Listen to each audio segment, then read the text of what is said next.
would like to introduce you to a new kids' book starring a 3-year-old who's telling us why abortion is a wonderful thing.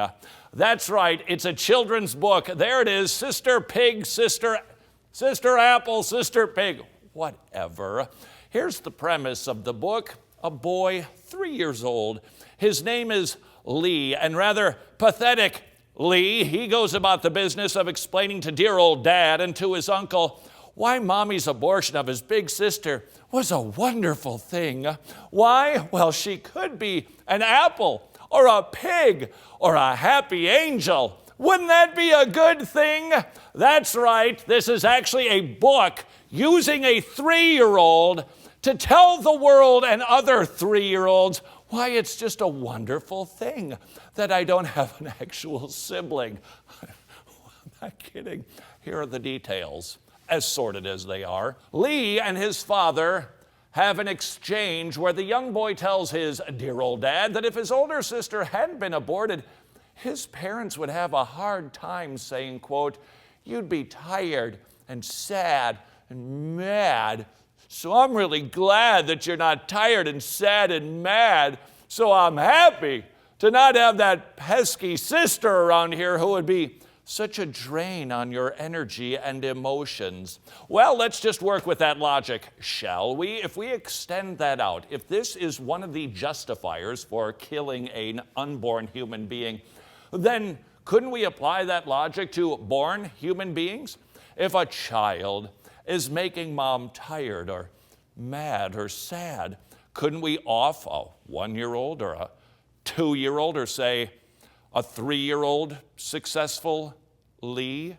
If we utilize the logic for killing children in womb, then we should also be able to apply that out of the womb. And in this instance, then we can just march around, or mom or dad could put their child in a gunny sack with a bunch of rocks and toss them in the river because they're pretty pooped.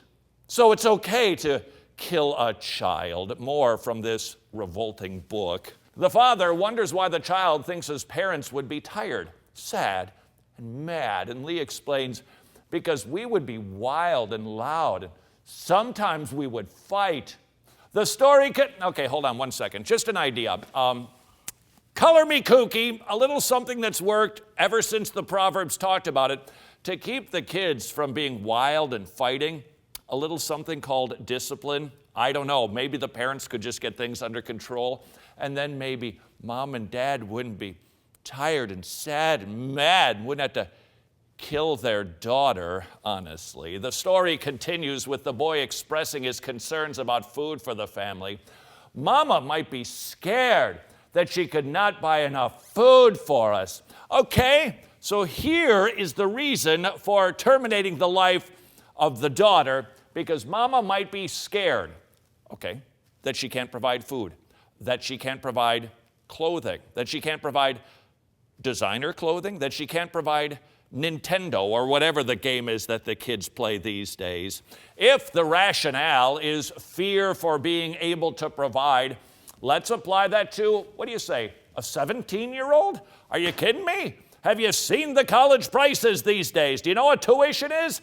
I think we should just take Lee's advice and apply it to humans out of the womb. Let's just kill those kids because mom and dad are scared they might not be able to pay for their kids' overpriced college education.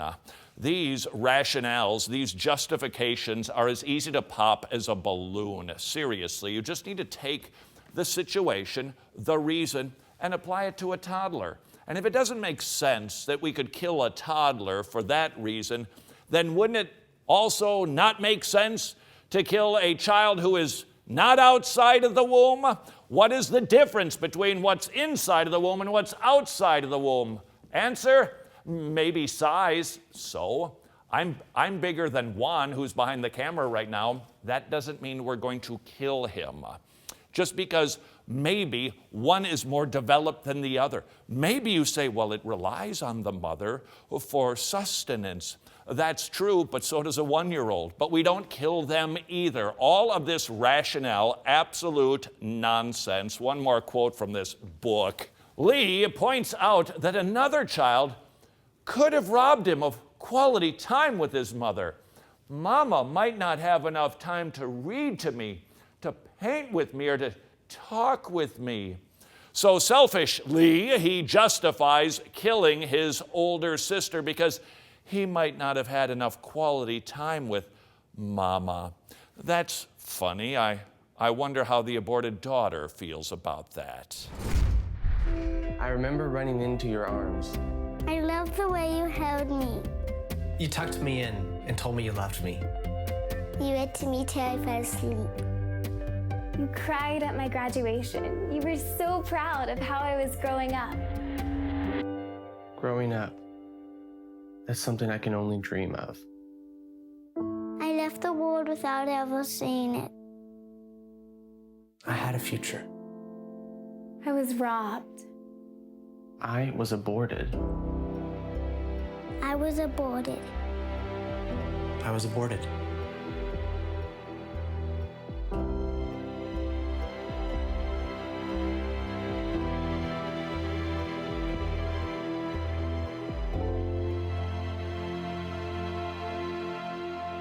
Fight for me. We will fight for you, young lady, and we will fight for all of the unborn humans. If you're not aware, we are producing a brand new 13-episode TV show called Life is Best. Why? We find the arguments of the pro-choicers to be lacking. Furthermore, we find them to be anti-biblical. Little babies, little boys, little girls inside of the womb are imago Dei. They are eternal soul bearers made in the image of God Himself.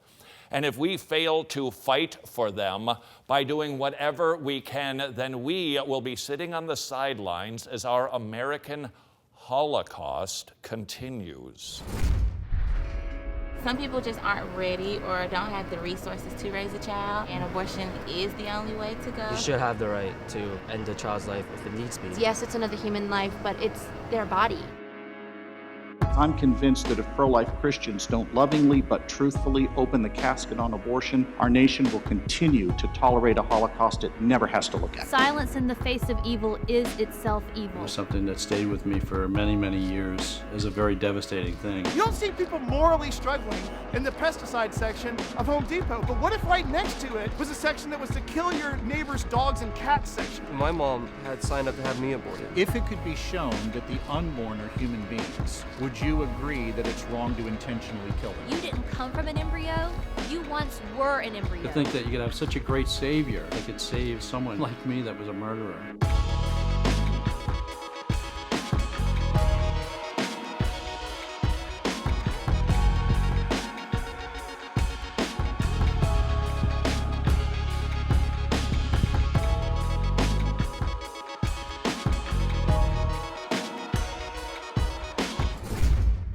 If you would like to join us in the fight for life, we would encourage you to visit Wretched.tv or LifeIsBest.tv. We are almost all the way to our goal. If you can help us reach it, we will finish this amazingly produced and powerful pro-life TV show and have it airing in millions of homes ASAP.